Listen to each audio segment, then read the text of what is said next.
श्री परमहंस देवाय नमः। एक था मजदूर। मजदूर तो था ही साथ सत्संगी था, किन्हीं संत महात्मा का प्यारा भी था, प्रेमी था।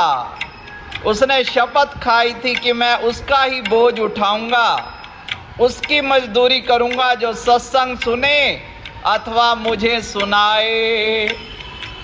पहले ही ये शर्त रख देता, जो सहमत होता उसका काम करता।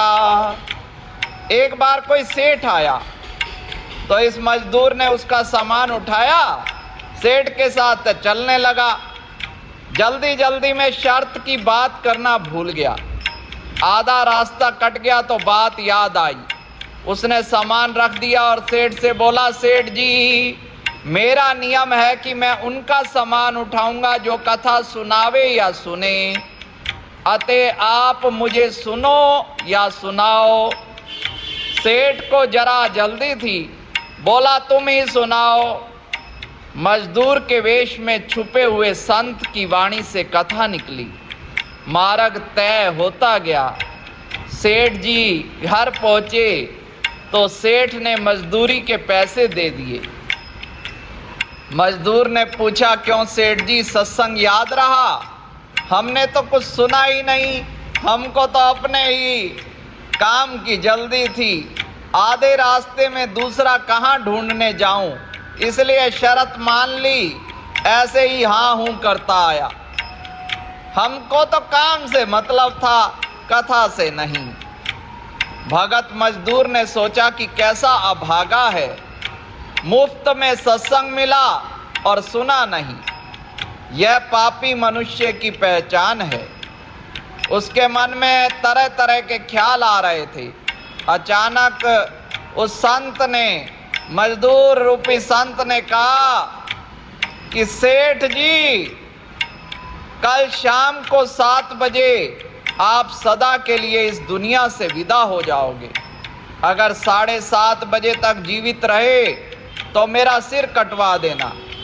जिस ओज के साथ उसने यह बात कही, सुनकर सेठ कांपने लगा।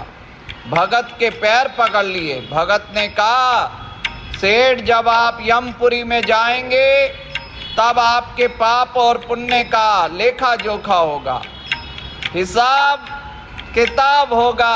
आपके जीवन में पाप ज्यादा हैं, पुण्य कम। अभी रास्ते में जो सत्संग सुना, थोड़ा बहुत उसका पुण्य भी होगा। आपसे पूछा जाएगा कि कौन सा फल पहले भोगना है, पाप का या पुण्य का? तो यमराज के आगे स्वीकार कर लेना कि पाप का फल भोगने को तैयार हूं, पर पुण्य का फल भोगना नहीं है, देखना है। पुण्य का फल भोगने की इच्छा मत करना। मरकर सेठ पहुंचे यमपुरी। चित्रगुप्त ने हिसाब पेश किया। यमराज के पूछने पर सेठ ने कहा, मैं पुण्य का फल भोगना नहीं चाहता, पाप का फल भोगने से इनकार नहीं करता। कृपा करके बताइए कि सत्संग के पुण्य का फल क्या होता है। मैं यह देखना चाहता हूँ, अनुभव करना चाहता हूँ। पुण्य का फल देखने की कोई व्यवस्था यमपुरी में थी नहीं।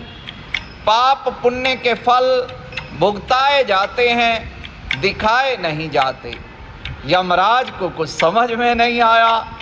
ऐसा मामला यमपुरी में पहली बार। यमराज उसे ले गए धर्मराज के पास। धर्मराज भी उलझन में। चित्रगुप्त, यमराज, धर्मराज तीनों सेठ को ले गए परमेश्वर के पास, नारायण के पास। धर्मराज ने पूरा वर्णन किया। परम पिता मंद मंद मुस्कुराने लगे। तीनों से बोले, ठीक है, जाओ अपना अपना काम संभालो। सेठ को सामने खड़ा रहने दिया। सेठ बोला, प्रभु, मुझे सत्संग के पुण्य का फल भोगना नहीं, अपितु देखना है।